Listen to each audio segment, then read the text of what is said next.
अपना चिंतन गीता अध्याय 9 श्लोक 11 पे हो रहा है। वेदों में कहा है कि ये जो भी करता है वो परम पुरुष है। और वो कैसा है?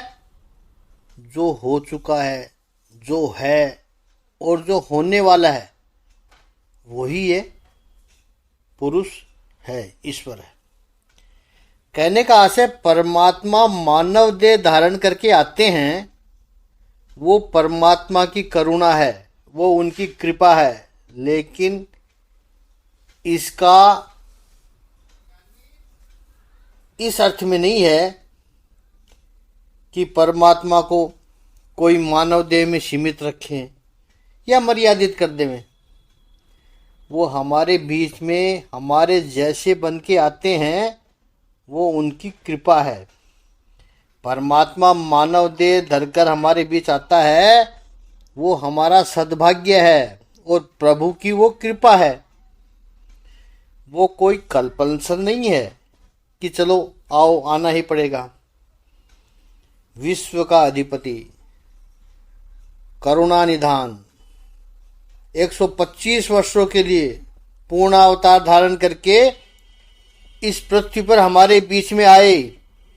वो कितने बड़े सौभाग्य की बात थी हमारे लिए। लेकिन उस समय भी कुछ लोग ऐसे होते हैं, भगवान की उपस्थिति थी तब भी कुछ लोग, कंस जैसे लोग, दुर्योधन, शकुनी, ऐसे लोग नहीं समझ पाए भगवान को। शिशुपाल, जिसने 100 बार अपशब्द कहा भगवान श्री कृष्ण के लिए, वो नहीं समझ पाए थे कि ये तो ऐसे ही है, नहीं समझ पाए। किसी भी दिव्य चेतना को पहचानना, उससे लाभान्वित होना, यह बहुत बड़ी समझदारी होती है। चिंतन करेंगे तो पता चलेगा कि इस श्लोक में जो प्रभु बात कर रहे हैं, उसका संबंध कहाँ से है। इसका संबंध शुरू में ही पहले श्लोक में प्रभु ने कहा था कि ये ज्ञान अर्जुन तुझे क्यों दे रहा हूं, क्योंकि तू अनसूयवे है, क्योंकि तू गुणों में दोष नहीं देखता है। ये सारे लोग जिनको यहां पर भगवान श्री कृष्ण मूढ़ कहते हैं, वो मूढ़ कैसे हैं? क्योंकि वो असूयावान लोग हैं। वो भगवान श्री कृष्ण की महानता को समझ ही नहीं पाए। भगवान के गुणों में भी उनको दोष ही दिखाई पड़े। उनको यहां भगवान कहते हैं ये तो मूढ़ है। सच पूछो तो प्रत्येक मनुष्य में ईश्वर है, या यूं कहें कि इतने सारे मनुष्य का स्वरूप धारण करके नित्य नूतन निरंतर हमारे सम्मुख प्रभु आ रहे हैं। कभी मित्र बन के आते हैं, कभी शत्रु बन के आते हैं। उस समय हमारा कर्तव्य ठीक से समझ ले हम, और उस कर्तव्य को निभाएं, उस दायित्व को हम निभाएं, तो फिर हम परमात्मा की परीक्षा में सफल हो जाएंगे। आप देखिए, परमात्मा एक स्वरूप में भगवान श्री कृष्ण के रूप में अर्जुन के सन्मुख मित्र बन के आए थे। भगवान ने खुद डिक्लेयर किया है कि मैं तेरा मित्र हूं और तू मेरा मित्र है। और दूसरे स्वरूप में वही परमात्मा वनवास के समय अर्जुन जब तपस्या करने गया, तो भगवान शंकर का रूप लेकर के अर्जुन के सन्मुख शत्रु के रूप में आए, किराट रूप में आए और कहा युद्ध कर। कारण भी कैसा छोटा सा था कि उस सुअर का शिकार मैंने किया है, अर्जुन कहता मेरा तीर लगा है। बस छोटा सा कारण था, नगण्य कारण, इनसिग्निफिकेंट रीजन। लेकिन वही प्रभु परमात्मा महादेव अर्जुन के साथ युद्ध किया, मात्र परीक्षा कर रहे थे कि है तेरे पास शक्ति।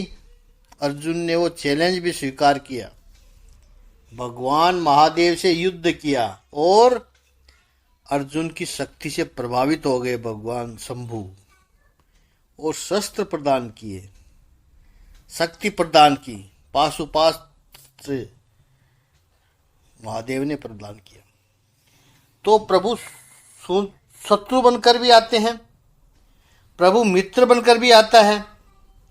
हमें अपना कर्तव्य उस समय में, उस परिस्थिति में योग्य रूप से निभाना है। भगवत गीता में भगवान श्री कृष्ण अर्जुन को वही उपदेश दे रहे हैं। प्रथम अध्याय में अर्जुन ने कहा था कि प्रभु मैं नहीं लड़ना चाहता हूं, इन लोगों को मारने से तो अच्छा है कि मैं भिक्षा मांगकर जीवन निर्वाह कर लूं। भगवान कहते हैं कि नहीं अर्जुन, कौरवों के रूप में आकर ईश्वर तेरी परीक्षा ले रहा है, तेरे क्षत्रित्व की परीक्षा ली जा रही है, तेरे धर्म प्रियता की परीक्षा ली जा रही है कि तू धर्म की रक्षा के लिए कितना कुछ करने को तैयार है। यदि अपने ही लोग अधर्म के मार्ग पर चल रहे हो तो धर्म की रक्षा के रूप में, क्षत्रिय के रूप में तू कितना कुछ कर सकता है। ये प्रभु परीक्षा ले रहा है, लड़ और विजयी बन। और परमात्मा की इस परीक्षा में भी उत्तीर्ण हो जा अर्जुन, ये प्रभु कह रहे हैं। तो भगवान भूत महेश्वर है, अलग अलग स्वरूप में आते हैं, ये भी प्रभु की माया है। मानुषीन तनु माक्षितम, श्वेतास्त्र उपनिषद कहता है कि माया का मालिक वो परम परमात्मा है। भूत महेश्वरम का अर्थ है सर्वज्ञम, सत्य संकल्पम, सब कारणों का कारण, सारे सृष्टि के जितने भी कारण उनका सब कुछ एक ही कारण है। ऐसे परमात्मा को कई लोग नहीं पहचान सकते अर्जुन, वो उनका मूढ़त्व है। हमारे शास्त्रों में कहा गया है कि चंद्र का प्रतिबिंब जल में पड़ता है, चंद्र के प्रतिबिंब को जल में, सरोवर का जल हो, सरोवर का जल हो, समुद्र का जल तो बड़ा वेगवान होता है, वो शांत नहीं होता। लेकिन सरोवर का जल जब शांत होता है तो उस जल में चंद्र का प्रतिबिंब पड़ता है, तो सरोवर में जो मछलियां होती है वो इस चंद्र के प्रतिबिंब को देखकर प्रसन्न हो जाती है। उनको लगता है कि ये हमारे जैसी ही कोई मछली है, सील है। लेकिन मछली ये नहीं समझ सकती कि यह चंद्र है, क्योंकि मछली की दृष्टि जितनी होती है उतना ही उसको चंद्र दिखता है। चंद्र का सामर्थ्य, चंद्र का सौंदर्य उससे कई गुना अधिक है। वो मछली कभी भी परसीव ही नहीं कर पाती है। समुद्र में कोई बड़ा जहाज जा रहा हो, स्टीमर, और समुद्र में बड़ी बड़ी मछलियां होती है या मगरमच्छ होती है समुद्र में। मगरमच्छ सोचेंगे ठीक है, जा रहा है अपने जैसा ही कोई, ये इतना बड़ा जहाज इतने लोगों को लेकर जा रहा है। कितनी ही बार उसने समुद्र के इस किनारे से उस किनारे को नाप लिया, कितनी बार नापा होगा। सामान भी होता है उसमें, वजन की दृष्टि से देखो तो न जाने कितने टन हो, और कोष्ठ की दृष्टि से देखो तो न जाने कितने करोड़ों रुपए का माल इस जहाज में जा रहा है। उसकी कल्पना भी वो समुद्र वाले मगरमच्छ को नहीं होती। वो समझता है कि अपने जैसा कुछ जा रहा है। दे अंडर एस्टिमेट इट। ठीक ऐसे ही भगवान कहते हैं कि जो मुझे नहीं जानते, क्योंकि वो सब मूड है। मूड का अर्थ भी जरूर समझ लेना चाहिए हमें। यहाँ पर मूड का अर्थ फूल नहीं है। फूलिश जिसको हम कहते हैं वो नहीं है। मूड के नजदीक का कोई वर्ड ढूंढना होगा तो वो फुलिश नहीं है, इडियट हो सकता है। यही मूड है। जैसे छोटा बालक है वो मूर्ख है, अभी तक उसकी बुद्धि का विकास नहीं हुआ है। मेंटली चैलेंज हो वो मूर्ख है, उसको कुछ पता ही नहीं है। तो मूड व्यक्ति क्या है? मूड व्यक्ति जानता है तो कुछ भी नहीं जानता, कुछ भी नहीं है, फिर भी मैं सब जानता हूं ऐसा अहंकार लेकर घूमता है, वो मूड है।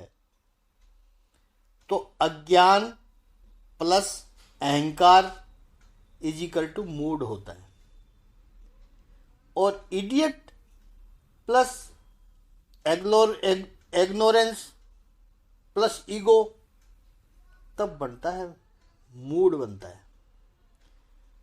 अज्ञान भी है लेकिन उसको यह पता नहीं है कि मैं नहीं जानता हूं। उसको पता है कि मैं सब जानता हूं। मैं सब जानता हूं इतना ही नहीं, मेरे से बेहतर और कोई नहीं जानता है। मूर्ख आज नहीं तो कल ज्ञानी बन सकता है, क्योंकि मूर्ख ये जानता है कि मुझे ये नहीं पता। बालक को पता है कि मैं कुछ नहीं जानता हूं। मुझे भूख लगी है, लेकिन क्या खाना है, कैसे बनाना है, वो मुझे नहीं आता। तो वो बालक सीधे जाकर अपनी माँ से कहेगा मम्मी भूख लगी है। माँ जो प्लेट में डालकर दे देगी वो खा लेगा। और ये बालक जो जानता है कि मुझे नहीं पता भोजन कैसे बनाना है, वो कल जाकर सीख सकता है। 12-15 साल का हो जाएगा तो अपनी मम्मी से कहेगा कि ये खाना कैसे बनता है, वो मुझे सिखाओ। लेकिन मुझे सब आता है और मैं जो कहता हूं वो ही सही है, और इसके अलावा और कुछ सही हो ही नहीं सकता है। ये मूड है। जो स्वयं को नहीं जानता वो परमात्मा को क्या जानेगा। चींटी को यही नहीं पता है कि वो चींटी है। ऐसा हम मानते हैं। चींटी क्या सोचती है वो तो हमने देखा नहीं, लेकिन जो हम समझते हैं, हमारा जो परसेप्शन है कि चींटी स्वयं अपने आप को नहीं जानती। अब चींटी को कहा जाए कि हाथी क्या है, वो हाथी को नहीं समझ सकती। मनुष्य को समझने के लिए कम से कम जो मिनिमम रिक्वायरमेंट है वो मानुषी चेतना है, वो चाहिए। स्वयं क्या है यह यदि पता होगा हमें, अपने बारे में जब पता होगा तो हम दूसरों के बारे में चिंतन कर सकते हैं, अभिप्राय भी व्यक्त कर सकते हैं दूसरों के बारे में।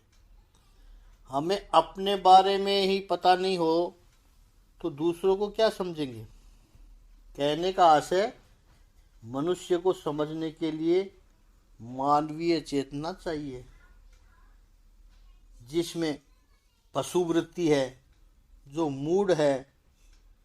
वो भले दूसरे को कैसे, दूसरे मनुष्य को पहचान पाएगा, तो परमात्मा को तो क्या पहचान पाएगा, दूसरे मनुष्य को जो नहीं पहचान पाएगा। तो कई लोग कहते हैं कि ऐसे अच्छे व्यक्ति के साथ में रहकर भी इनका जीवन नहीं बदला। जिनकी महापुरुषों की बातें सुनकर हमारा जीवन सुंदर हो गया, इनके साथ में रहकर हमें बहुत कुछ सीखने को मिला। जो भी कुछ थोड़ा समय साथ में बिताने को मिला, उससे निरीक्षण करके हमने कुछ सीखा। और कई लोग हैं उनके नज़दीक के लोग जो इनके दिन रात साथ में रहे, फिर भी इनके जीवन में कोई परिवर्तन नहीं आया, नहीं आएगा। क्यों? क्योंकि उनकी चेतना कैसी है। जैसे हम सब भगवत गीता का चिंतन कर रहे हैं, सुन रहे हैं, इनका चिंतन मनन करके हमारी चेतना में कुछ परिवर्तन आएगा, कुछ अंतर आएगा। इसी उद्देश्य से हम ज्ञान को सुन रहे हैं, इसका प्रचार भी कर रहे हैं। नई बात सीख कर जीवन में कुछ सुधार करके, इम्प्रोवाइज करके हम चलेंगे। लेकिन समझो कोई बिल्ली भी आएगी, नई बात सीख कर जीवन में कुछ सुधार करके इम्प्रूव करेगा, हम तो प्रयास करेंगे। लेकिन बिल्ली बैठी हुई है, सुन रही है, आप भी सुन रहे हो, तब तक वो बिल्ली भी बैठी हो, तो क्या उसे इस भगवत गीता के ज्ञान का असर पड़ेगा? शब्द उसके कान में भी जाते हैं, जाते होंगे, लेकिन बिल्ली तो चूहे के बिल के पास बैठकर चूहे के निकलने की प्रतीक्षा करेगी। शब्द उसके कान में भगवत गीता के पढ़ रहे हैं, लेकिन मस्तिष्क में यही लगता है कि कब चूहा निकले। उसकी चेतना भगवत गीता के प्रति नहीं है। ऐसे मनुष्य भी हो सकते हैं। बड़ी सुंदर बात गोस्वामी तुलसीदास जी कहते हैं, उस पर हम कल चिंतन करेंगे। आज इतना ही। ओम श्री सच्चिदानंद भगवान की जय। ओम श्री आनंद कंद भगवान की जय।